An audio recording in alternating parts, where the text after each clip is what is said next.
रत्नागिरी जिल्ह्यातील राजापूर तालुक्यातील माडबन परिसरात काल रात्री 9 वाजण्याच्या सुमारास समुद्रातून मोठे स्फोटासारखे आवाज ऐकू आले आणि यानंतर खऱ्या अर्थानं नाटे, माडबन आणि विजयदुर्ग या परिसरात घबराट पसरलेली पाहायला मिळाली होती।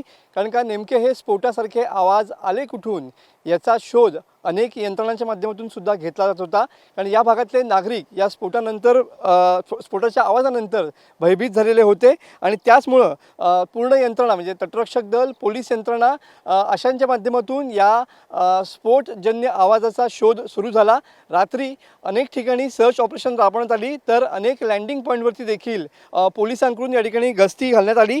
खोल समुद्रातून जाणाऱ्या टग म्हणजेच मोठ्या बोटीवरनं सिग्नल पिस्तलमधून हे फायरिंग करण्यात आलेलं होतं आणि ह्याचेच आवाज हे किनारपट्टी भागात ऐकायला मिळाले। काही लोकांनी त्याचे मिसाईल पडल्यासारखी जे दिसतं तसं या ठिकाणी दिसलं होतं आणि त्यामुळं हे नेमके आवाज आणि हा आगीचे गोळे नेमके काय आहेत याचा शोध पोलीस यंत्रणेकडून देखील घेण्यात आलेला होता। मात्र त्यानंतर आता तटरक्षक दल आणि पोलिसांच्या माध्यमातून टग म्हणजे मोठ्या बोटीवरनं हे सिग्नल पिस्तलमधून फायर केल्याचं तपासात पुढे आलेलं आहे।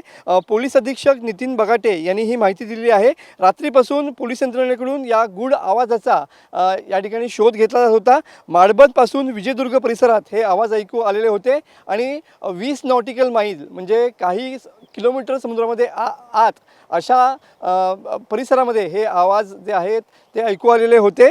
मात्र याचा शोध घेतल्यानंतर आता सध्या टग म्हणजेच मोठ्या बोटीवरनं हे सिग्नल पिस्टल फायर झाल्याचा जे प्रकार आहे तो पुढे आलेला पाहायला मिळतो। त्यामुळे कुठल्याही नागरिकांनी या ठिकाणी अफवेवरती विश्वास ठेवू नये आणि जर काही संशयास्पद आढळलं तर स्थानिक पोलिसांशी संपर्क साधावा असं आवाहन रत्नागिरी पोलिसांकडून या ठिकाणी केलं गेलेलं पाहायला मिळत आहे।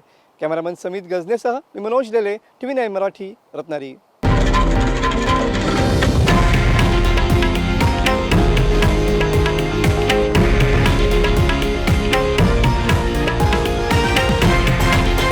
हे आहे देशातील नंबर 1 न्यूज नेटवर्क आणि आपण पाहत आहात TV9 मराठी, एकमेव।